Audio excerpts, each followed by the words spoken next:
Olá, queridos, a paz do Senhor, pastor Anderson Silva. Estamos juntos mais uma vez aqui na nossa Academia de Pregadores, lições bíblicas de escola dominical. Estamos estudando o segundo trimestre de 2023, tratando sobre a família, com lições escritas pelo pastor Elienay Cabral. Nós estamos nos referindo a diversos assuntos que envolvem a família, a partir de relacionamentos em família, superando desafios e problemas com exemplos da palavra de Deus. Eu tenho certeza que já nesse início de trimestre você percebeu que nós realmente precisamos. Claro, você já sabia disso, mas percebeu uma vez mais que nós realmente precisamos da direção, do direcionamento da palavra de Deus para a nossa vida. Seja muito bem-vindo, é um sinal de prestígio para nós ter você aqui na nossa Academia de Pregadores. O texto áureo, aliás, a lição de hoje, já estou indo para o texto áureo antes da lição. A lição de hoje é a lição de número 4, do dia 23 de abril de 2023, onde trataremos sobre ídolos na família. É possível ter um ídolo na sua família? Você sabe o que é verdadeiramente um ídolo? É claro que quando nós pensamos em ídolos, principalmente nós que somos protestantes, automaticamente nós rechaçamos isso. Porque a gente sabe ao longo da nossa história que adorar a ídolos é pecado contra Deus. E, infelizmente, outras religiões, mesmo cristãs, cometem este pecado, esta falha de adoração aos ídolos. Mas será que em algum momento da nossa vida, em algum momento da nossa família, nós não estamos também, mesmo que inconscientemente, mesmo que sem perceber, estabelecendo ídolos para a nossa vida e para a nossa família? É o que nós vamos aprender na lição de hoje. O texto áureo da nossa lição, que está na primeira epístola do apóstolo João, capítulo 5 e o versículo 21, nos diz o seguinte: filhinhos, guardai-vos dos ídolos. Amém. Eu penso que não precisa nem falar muito mais do que isso, né? Nós já sabemos que não podemos adorar ídolos, e João escreve aconselhando a igreja para que a igreja não se envolvesse com essa prática. A verdade prática da nossa lição nos diz que a adoração a ídolos implica priorizar tudo aquilo que se coloca no lugar de Deus. Então veja bem, aqui nós temos já uma definição do que é a adoração a ídolos. A adoração a ídolos implica priorizar. Eu quero que você não se esqueça disso aqui, ó. O que é priorizar? É aquilo que vem em primeiro lugar na nossa vida. Aquilo que é colocado em primeiro lugar no nosso coração. E aí sim nós precisamos ter cuidado para que o nosso coração não seja tomado por algumas coisas que corremos o risco de estabelecer estas coisas no lugar de Deus na nossa vida. Então, priorizar tudo aquilo que se coloca no lugar de Deus. No lugar de Deus. Deus deve ter a primazia do nosso coração. Eu gosto sempre de citar, eu acredito que você já ouviu isso também, um exemplo muito grande destas coisas que podem se colocar no lugar de Deus, que podem ocupar o lugar de Deus no nosso coração, é a vida. Embora nós vamos estudar um outro texto hoje, mas é a vida de Abraão. Abraão teve o filho da promessa, Isaque, que nasceu depois de Ismael. Deus abriu a madre de Sara, deu a Abraão o filho da promessa. E eu fico imaginando, né, Abraão já com 100 anos de idade, entre os amigos, e os amigos falando: ei, Abraão, rapaz, você tá forte ainda, e tá produtivo ainda, tá fértil. E aquilo foi enchendo o coração de Abraão. Era o filho da promessa. Era algo que Deus tinha prometido a ele. Mas não podia ocupar o lugar de Deus no coração de Abraão. Então chega um momento que Deus diz: Abraão, dá-me o teu filho, E é interessante que Deus fala assim: o teu único filho, não era o único, porque Ismael já havia nascido. Mas Deus diz: dá-me o teu filho, o teu único filho, a quem tu amas. E a Bíblia diz que Deus pediu a Abraão para levar o filho no Monte Moriá e oferecer o filho em sacrifício. Abraão tinha uma convicção de que aquele filho era o filho da promessa. Ele tinha certeza que Isaac era o filho dado por Deus. Ele tinha convicção que através de Isaac Deus cumpriria as suas promessas. Então o que Abraão faz? Ele simplesmente decide oferecer o filho. É claro que Deus nunca quis o filho de Abraão. Deus nunca aceitou sacrifícios humanos. Mas Abraão levou o rapaz. Chegou ao pé do monte, ele disse para os seus servos: fiquem aqui, eu e o moço subiremos, adoraremos a Deus e voltaremos. Quem falou com Abraão que Isaac ia voltar? Ninguém. Mas Abraão tinha uma convicção: Isaac era o filho da promessa, e as promessas de Deus se cumprem. Então Isaac, ainda que Abraão o matasse, ele permaneceria vivo. Na mente de Abraão, Abraão ia matar Isaac. O escritor aos Hebreus diz isso, que pela fé ofereceu a Abraão Isaac, porque cria que mesmo depois de morto, Deus podia ressuscitá-lo. Então, quando Abraão chegou no cume do monte, preparou tudo, a Bíblia diz que ele ia imolar o rapaz. E o anjo do Senhor interferiu, dizendo: Abraão, não faças isso. Na verdade, a ideia e a hermenêutica do texto é que o Senhor entrou na frente de Abraão e deu em Abraão um empurrão. Empurrou Abraão e falou: não faz isso, impediu. Porque Abraão fez com convicção.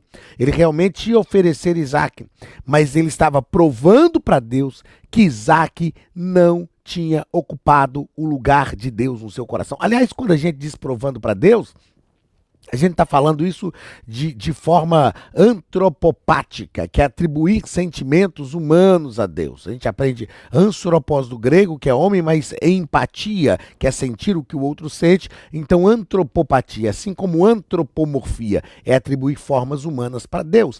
Antropopatia é atribuir sentimentos humanos para Deus. A gente não precisa provar nada para Deus, porque Deus já sabe o que a gente sente. Mas Abraão precisava daquele ato para que o seu coração estivesse livre, para que Isaac, o filho da promessa, não ocupasse o lugar de Deus no seu coração. Então nós precisamos ter muito cuidado para priorizar Deus em nossa vida. Só Deus, nem filho, nem esposa, nem esposo, nem bens, nem cargos, nada pode ter a primazia. O nosso coração realmente deve pertencer ao Senhor. A palavra-chave da nossa lição de hoje é idolatria, ou seja, colocar qualquer coisa no lugar de Deus. Adorar a Deus não é idolatria. Por quê? Porque quando adoramos a Deus, nós adoramos ao Deus verdadeiro. Aliás, ao único Deus verdadeiro. Então, adorar a Deus de forma alguma é idolatria. Mas nós precisamos ter cuidado, porque quando nós colocamos qualquer outro objeto ou qualquer outra coisa em nossa vida como se fosse Deus, nós cometemos realmente idolatria. Vamos lá. Leitura bíblica em classe está em Gênesis capítulo 31, versículos 17 ao 19, versículos 33 ao 35. E Juízes capítulo 17, versículo 1 e do versículo 3 ao versículo 5. O texto nos diz o seguinte: Então se levantou Jacó, pondo os seus filhos e as suas mulheres sobre os camelos, e levou todo o seu gado e toda a sua fazenda que havia adquirido, o gado que possuía, que alcançara em Padã Arã, para ir a Isaque, seu pai, à terra de Canaã. É claro que Isaque era aqui pai de Jacó e Esaú. Nós estudamos sobre Esaú e Jacó na lição passada, tratando sobre a predileção por filhos. E havendo Labão ido tosquiar as suas ovelhas, furtou Raquel os ídolos, Raquel, filha de Labão, furtou os ídolos que seu pai tinha. Então entrou Labão na tenda de Jacó e na tenda de Leia e na tenda de ambas as servas, e não os achou. E saindo da tenda de Leia, entrou na tenda de Raquel, mas tinha tomado Raquel os ídolos e os tinha posto na albarda de um camelo e assentara-se sobre eles. E apalpou Labão toda a tenda e não os achou. E ela disse a seu pai: não se acenda a ira nos olhos de meu senhor, que não posso levantar-me diante da tua face, porquanto tenho o costume das mulheres. E ele procurou, mas não achou os ídolos.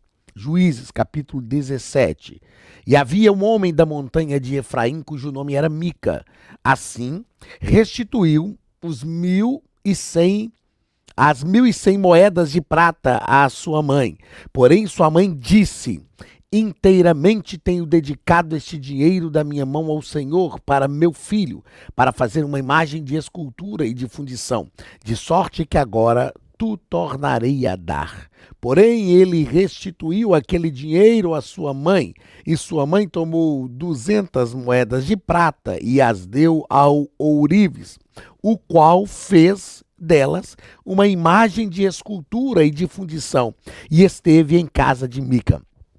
E tinha este homem, Mica, uma casa de deuses, e fez éfode e terafins, e consagrou um de seus filhos para que ele fosse por sacerdote. Na aula de hoje, nosso comentarista deixa claro, nós vamos estudar aqui duas histórias. A primeira história, a história de Jacó, que estava saindo como fugitivo da casa de Labão, seu sogro, depois que Labão mudou o salário dele 10 vezes, então não foi possível mais conviver com Labão. Jacó estava voltando para a terra do seu pai e nessa mudança, digamos assim, Raquel tomou os ídolos do seu pai. E a gente vai entender essa história, entender o porquê ela fez isso. E depois a segunda história que nós vamos estudar é a história de Mica, um homem que, embora sendo judeu, embora pertencendo ao povo de Deus, tinha na sua casa uma casa de ídolos. E o texto da leitura bíblica em classe é enfático. Ele consagrou seu filho sacerdote para servir àqueles ídolos. E a gente vai perceber que, de forma alguma, Deus se agradou disso na vida de Mica. Muito bem, na nossa introdução, o nosso comentarista deixa claro para a gente que, no primeiro caso, temos Raquel, a mulher de Jacó, que sabia que seu marido havia servido ao Deus de seus pais e que era poderoso, invisível e não precisava de ídolos de imagem. Deus é o Deus invisível. Deus é o Deus que não tem imagem. Por que Deus não tem imagem? Porque ele colocou no ser humano, que é a coroa da sua criação, a sua imagem e a sua semelhança.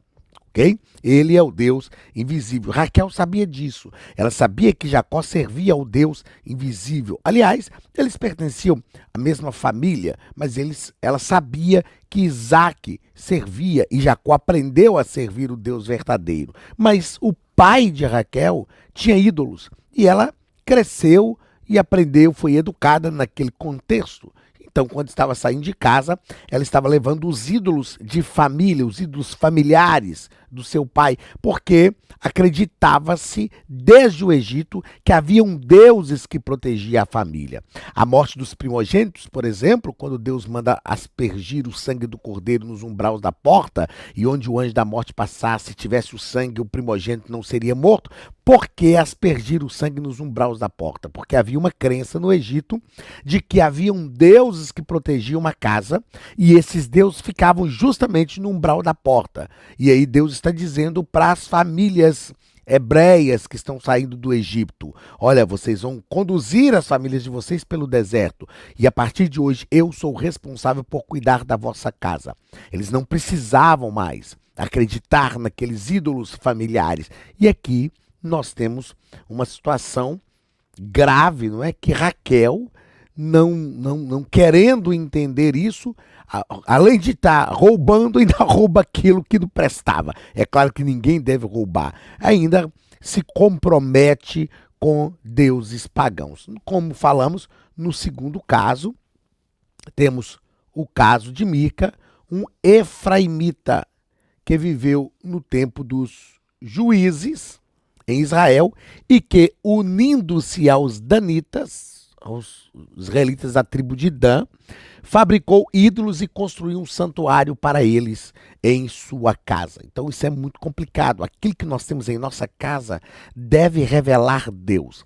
Eu vi uma vez uma palestra, uma fala, aliás, do pastor Josué Gonçalves, que é, no Brasil, assim, um homem que tem dedicado o seu ministério a famílias.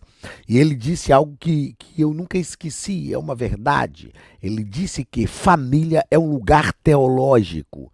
É na família que nós aprendemos sobre Deus. É em casa que nós aprendemos sobre Deus.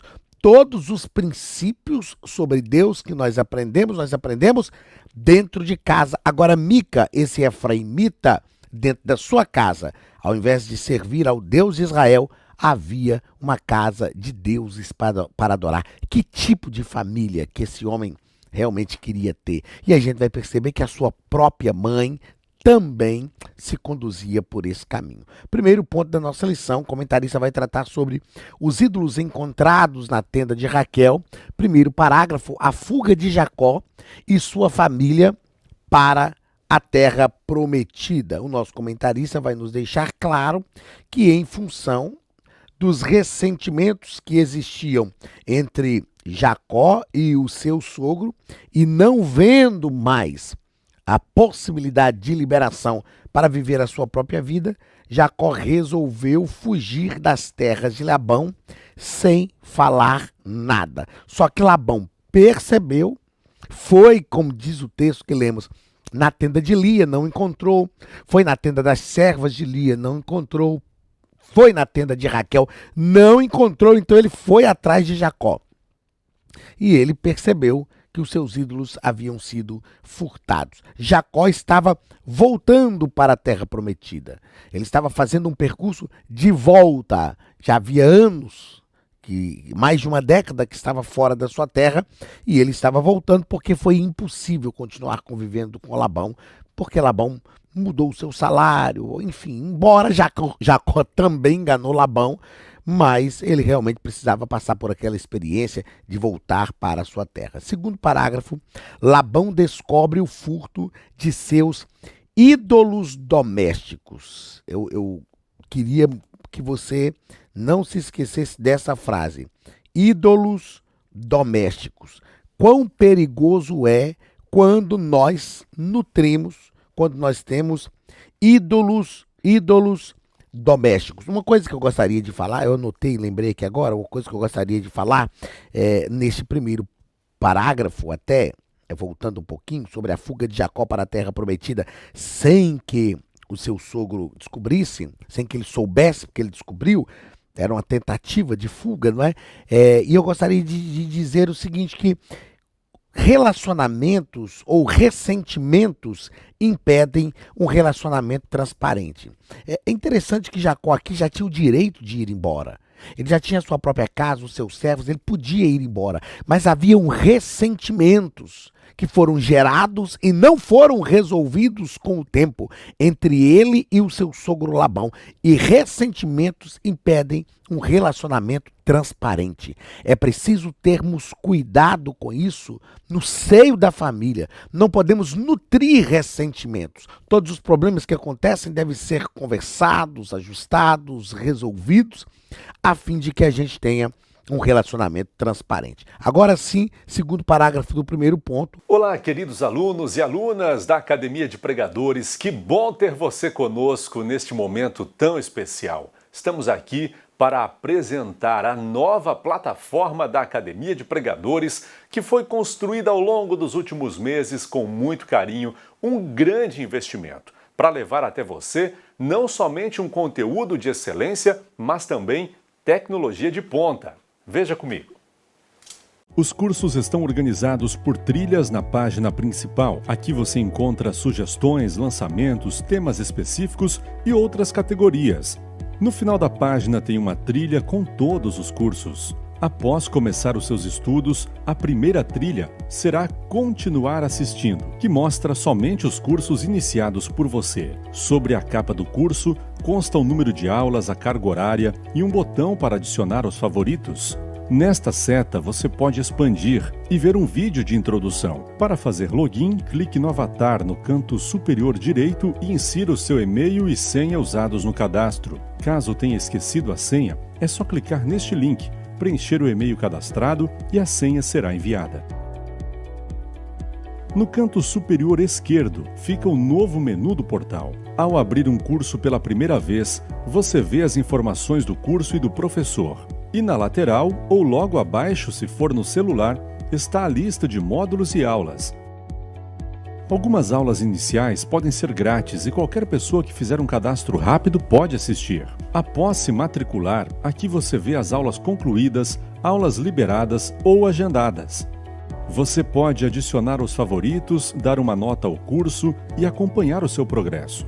E se você sair do curso e retornar depois, o sistema vai abrir exatamente a última aula assistida. Se estiver no computador, use esta seta para ampliar a tela.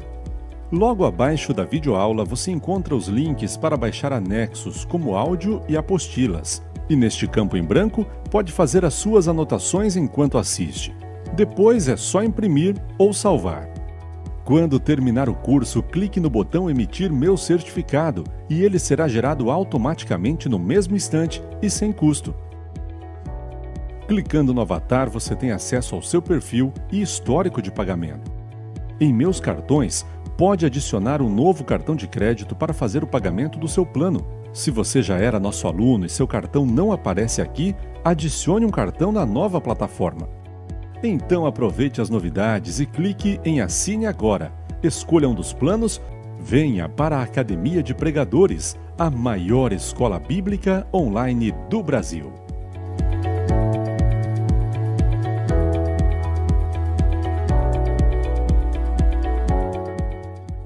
No primeiro ponto, Labão descobre o furto de seus ídolos domésticos. Se nós não tivermos cuidado, nós domesticamos. O que é algo domesticado? É aquilo que começa a viver com a gente dentro da nossa casa, que faz parte da nossa casa.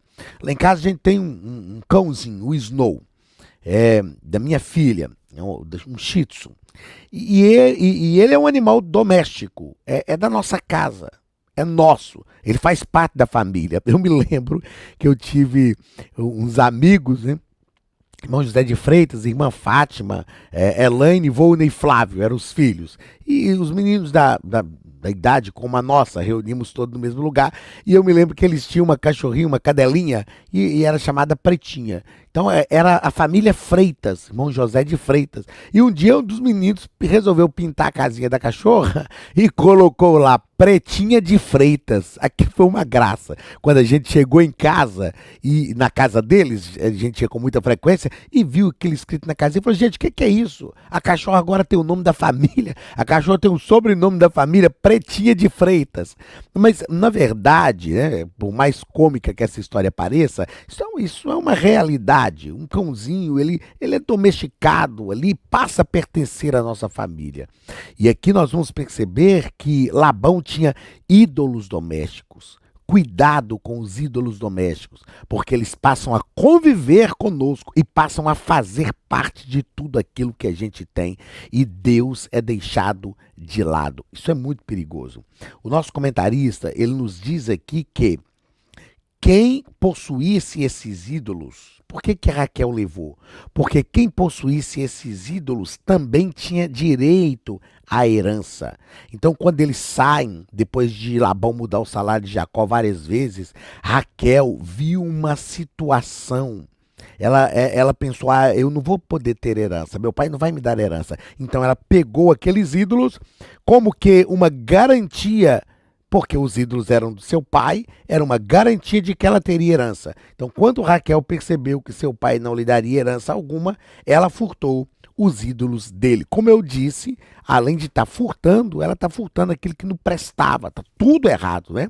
Eu fiz questão de observar aqui que uma família formada a partir de relações alicerçadas no engano revela verdadeiramente esses problemas, como esta família de Jacó. Então, Labão enganou Jacó, Jacó enganou Labão.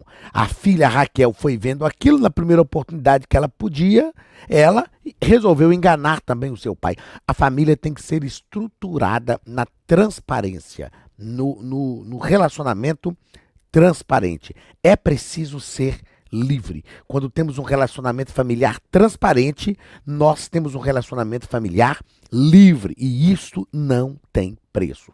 Terceiro parágrafo do primeiro ponto. Raquel usa a mentira para esconder os ídolos. Lá no finalzinho desse parágrafo, nós vamos perceber na leitura bíblica em classe que ela pegou os ídolos, colocou no camelo onde ela estava assentada, e ela se assentou no camelo. É claro que o pai chegou, olhou para ela como que dizendo, levanta, porque eu quero fazer uma, como diz a polícia militar, né? Eu quero dar uma geral nesses negócios aí, quero fazer uma busca nos seus bens. E aí ela mentiu. Ela disse, meu pai, eu estou nos dias dos costumes das mulheres, que era o período da menstruação feminina. E então, ela é claro que toda menstruação é feminina mesmo, né? Era o período do ciclo menstrual, que é isso que eu queria dizer. E aí ela disse para o pai, não, eu estou no meu momento, eu não posso me levantar diante de ti. Ela mentiu então para o pai. E esse episódio gerou uma grande discussão entre Jacó e seu sogro. Porque quando Jacó viu aquilo, Jacó se sentiu, ele sabia que não tinha roubado o sogro, ele sabia que não tinha pegado nada. E ele se sentiu humilhado, dizendo, o senhor já mudou meu salário 10 vezes, o senhor já bagunçou minha vida toda. E agora o senhor ainda vem dizer que eu estou saindo com tudo aquilo que me pertence por direito, mas estou levando alguma coisa de forma injusta, estou lhe roubando, e aquilo gerou uma grande discussão. E eu fiz questão de observar aqui que relações, esse tipo de fato que ocorre na família, deixa claro que existem relações desastrosas, como consequências de mentira. O mais importante no contexto familiar é viver uma vida familiar de forma transparente, para que não tenhamos consequências, não tenhamos relações desastrosas como consequências de mentiras. Segundo ponto da lição, um santuário de deuses na casa de Mica, que é a segunda história que nós lemos aqui no texto da leitura bíblica em classe. Primeiro parágrafo, a idolatria e o caráter antiético de Mica. É claro que o nosso comentarista aqui no corpo da lição não colocou toda a história de Mica, então é importante você ler essa história, mas Mica furtou a própria mãe. E quando ele percebeu que a mãe estava amaldiçoando, porque não sabia que ele a tinha furtado, a mãe começou a amaldiçoar, ele foi então para devolver aqueles valores. E a mãe, quando soube que era ele, o filho que havia furtado, ela levou aqueles valores, né, aquelas moedas ao ourives e mandou fazer ídolos de fundição. Mas nesse primeiro parágrafo aqui sobre a idolatria e o caráter antiético de Mica, o nosso comentarista deixa claro que além do abandono da lei do Senhor, as famílias em Israel começaram a adotar este sincretismo religioso dentro das suas próprias casas, admitindo os ídolos caseiros para os quais faziam culto e adoravam com o objetivo de obter favores materiais. Deus sempre deixou claro para Israel que desde que ele fosse o centro da vida de Israel, Deuteronômio capítulo 28, gente, o capítulo de bênçãos e maldições, o Senhor disse, olha, vocês só precisam servir a mim. Vocês terão tudo, comerão o melhor desta terra, estarão por cabeça e não por cauda, por cima e não por baixo. Mas o povo de Israel, eles tinham essa tendência, assim como nos nossos dias. Nós precisamos ter cuidado para que Cristo seja o centro da nossa vida em todas as situações. Em tudo, Jesus tem que ter o primeiro lugar na nossa vida. Se queremos ter uma família feliz, queremos ter uma família alicerçada, Deus deve ser o centro de todas as coisas, o sustentáculo da nossa casa e da nossa família. Segundo parágrafo, a abominação de Mica. Então, Mica havia roubado a própria mãe, sem que ela soubesse. Ela amaldiçoou o ladrão, sem saber que era o próprio filho. Então, temendo sofrer a maldição da mãe, Mica foi à casa dela e restituiu, confessou o seu pecado e restituiu completamente todo o dinheiro. Porém, a mãe de Mica retirou a maldição e tomou parte do dinheiro e o deu ao ourives para que eles fizessem imagem de escultura para Mica. É claro que não tem como não falar, quando a gente lê a história de um filho, a gente precisa pensar na história dos pais. É impossível que a nossa história não tenha grande parte dela em grande parte dela a influência ou reflexo da história dos nossos pais. Então, quando nós percebemos essa situação de Mica aqui e vemos que a mãe dele também teve uma atitude totalmente idólatra, a gente diria tal mãe, tal filho. Não é? Porque ela, ao invés de aconselhar o filho, pegar de volta aquilo que ele havia lhe furtado e dizer, meu filho, você não pode fazer isso, nós servimos ao Deus de Israel. Ela simplesmente pega parte daquele dinheiro, eram moedas, né, de ouro, e leva ao ourives para ele fazer imagens de escultura. Então, Mica tinha essa origem. Infelizmente, nós precisamos ter cuidado, principalmente como pais, as irmãs como mães, nós precisamos ter cuidado, porque tudo aquilo que nós fazemos reflete nos nossos filhos. E eles estão vendo, eu já disse aqui em aulas passadas, eles estão, no mínimo, recebendo uma influência psicológica das nossas atitudes. Aí depois a gente fala, mas eu levei meu filho para a igreja, ele foi para a escola dominical, onde foi que eu errei? Onde foi que eu errei? Nas atitudes. Há um dito popular que assevera que a palavra ensina, mas o exemplo arrasta.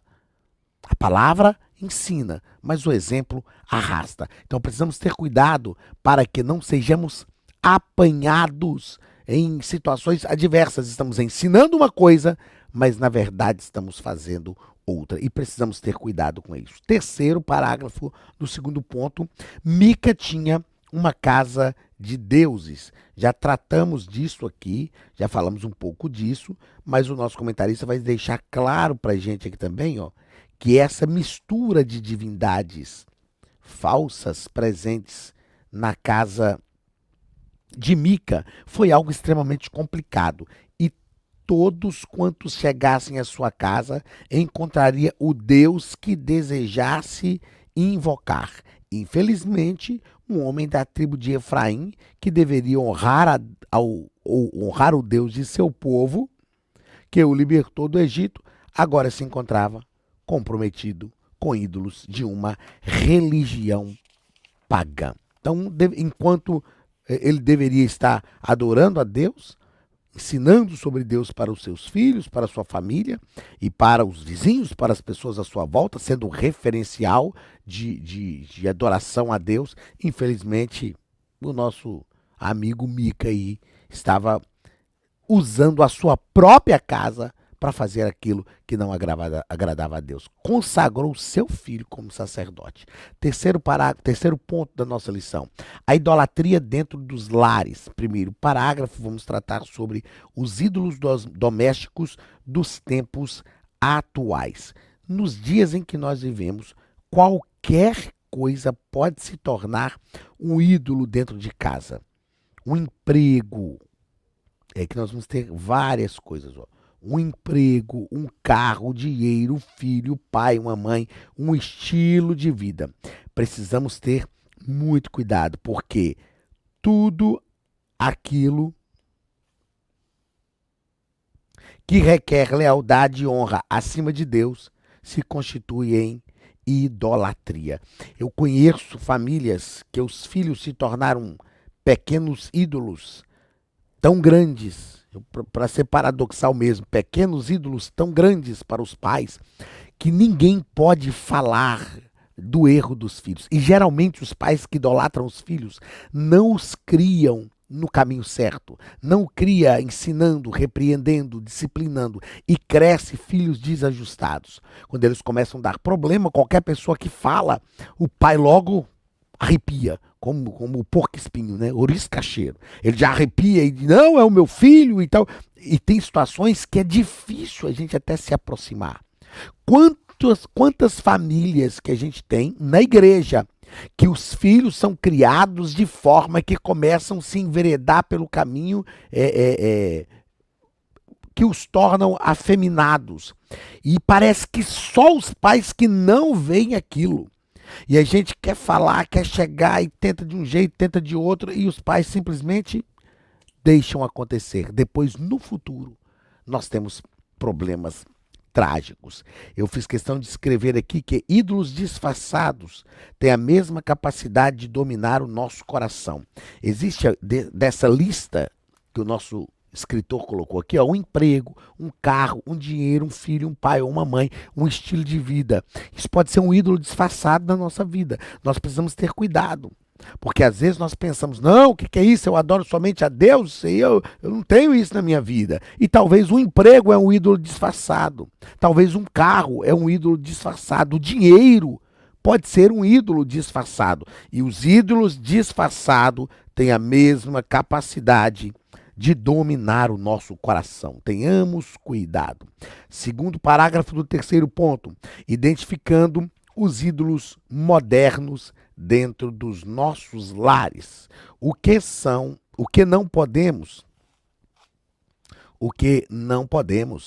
é fazer uso acrítico desses instrumentos. Quais instrumentos? Da mídia digital.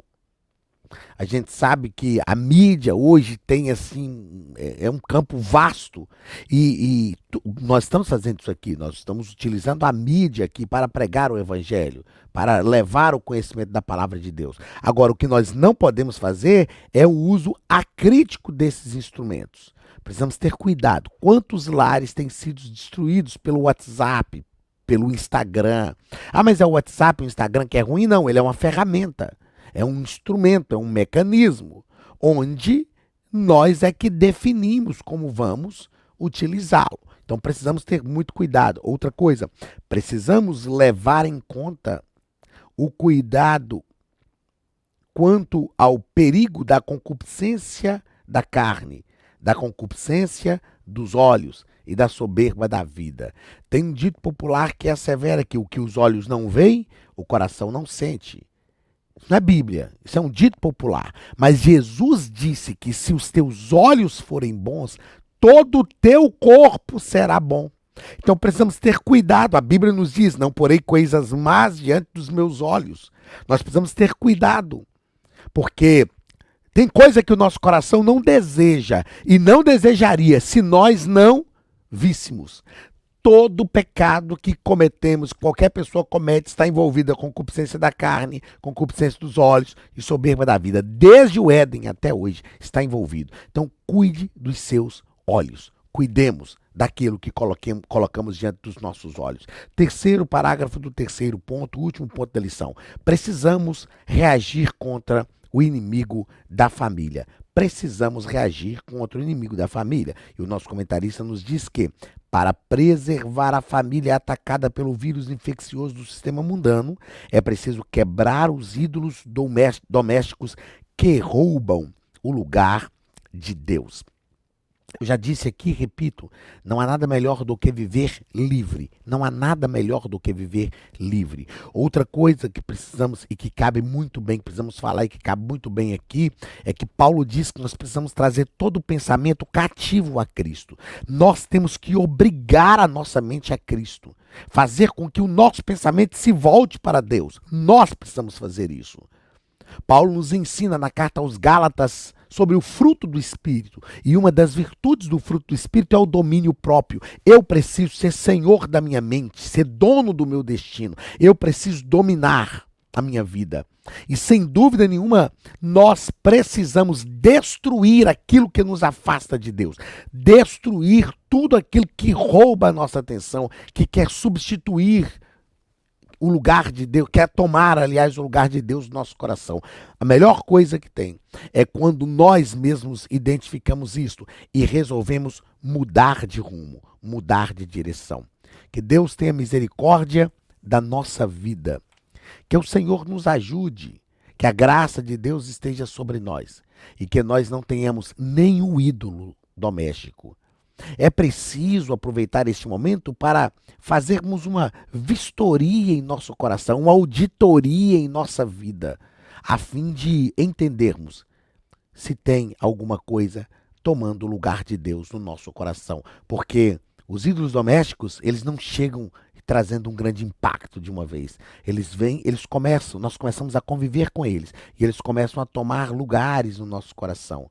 Eles vão chegando de mansinho, como um hino que a gente cantava lá na minha adolescência. O diabo tem sapatinho de algodão. Essas coisas chegam sem que a gente perceba. E quando nós assustamos, o nosso coração já está tomado. Mas que Deus tenha misericórdia de nós, que a graça de Deus permaneça sobre a nossa vida e que o nosso coração seja inteiramente do Senhor. Deleita-te também no Senhor. Entregue o teu caminho ao Senhor e tudo mais Ele fará. Deus te abençoe, um grande abraço e até a nossa próxima aula, em nome de Jesus.